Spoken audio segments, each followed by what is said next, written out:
Hello, welcome to Cosmic Coaching with Daniel. Today I want to talk about public speaking and a particular methodology to help release fear and to feel more comfortable on stage and to feel kind of more centered and at peace with yourself while you're actually speaking to people. And the key item I'm going to be addressing today is that of voice. Your voice is one of the most potentially healing instruments on the planet. It is an instrument, and the cool thing is you actually have control over some of the parameters of the voice.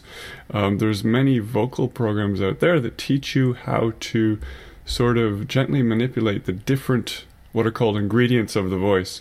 So this is very important in public speaking because what happens often when people first get up on stage and they feel hyper nervous, part of the self-consciousness of the whole experience is not liking the sound of your voice. And if you're up there in real time and you don't like how you're sounding, that can really deflect your confidence. It can kind of reduce your experience to one of feeling, ill at ease and uncomfortable and kind of not in control. So if you can figure out how to master your own voice, which is unique, it has a unique auditory signature, that goes a long way to not only overcoming fear of public speaking, but actually being kind of super comfortable on stage and presenting to people. And so the environment where you're speaking, the amount of reverb, whether or not you have a mic, and amplification, that all affects the experience. But what you can do is actually work with your own voice, and I did that myself on my personal public speaking journey. How I first approached this whole process of becoming increasingly more comfortable doing presentations, I started to work with my voice a lot. And one thing I did was vocal toning. Vocal toning is just the process of kind of singing or making different vocal sounds, different vowel sounds like ah, o, e, ah, u. And you draw them out. You'll say ah, oo, e, o, ah, u. And so what happens is when you start to emphasize those vowel sounds, you accentuate what are called vocal harmonics.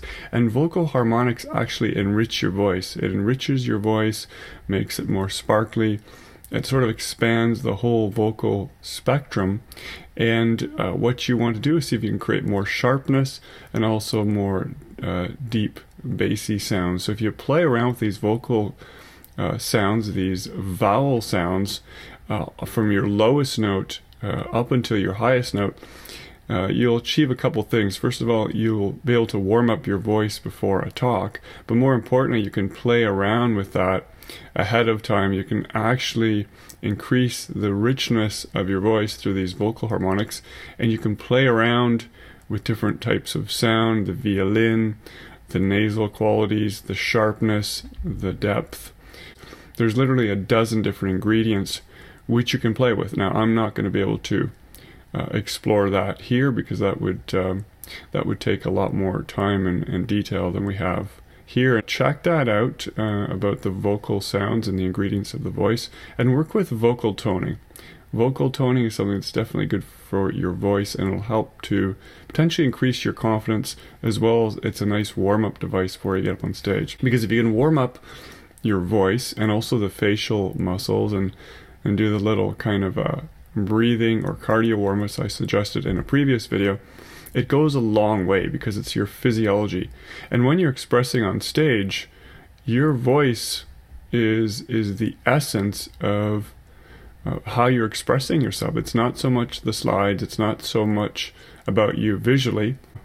Arm gestures are part of the presentation, but 80 to 90% is the nonverbal aspects of your vocal qualities. So we haven't talked about rhythm and intonation.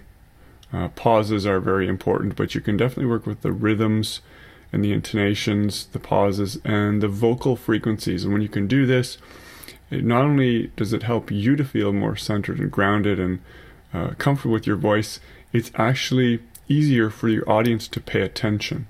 So this is a very powerful component. Hope that helped you. Just wanted to refer you to my story, because I did go on this personal journey of overcoming public speaking fear that was with me since I was a young child, and kind of figured that out during graduate studies. I wrote a little kind of personal growth piece outlining my story and how I got from point A to point B. On the other side, very much enjoying being on stage now. And that is in a book called The Thought That Changed My Life Forever. And I have a chapter in there, a short 2 or 3 page chapter under my name, Daniel Morrow. So you can check that out. That book is available online. I do offer many types of counseling approaches. One of the things I do is help people overcome their fear of public speaking. And I can approach this from many angles, whether it's brain health, dealing with emotions, dealing with the techniques, dealing with preparation, and sort of standard public speaking techniques. I've kind of explored that spectrum in detail. It's a fun thing for me. So if it's something that you've always wanted to do, and you're being hindered by some fears and some inner challenges around this, I'd definitely love to get in there and help you out with that, because I know that it's a pretty prominent and universal fear on this planet. So if you'd like to know more, you can click on one of the links below this video, and I'll see you on the next video. We're going to do more public speaking tips in future sessions. So thanks. Have a great day. Cheers.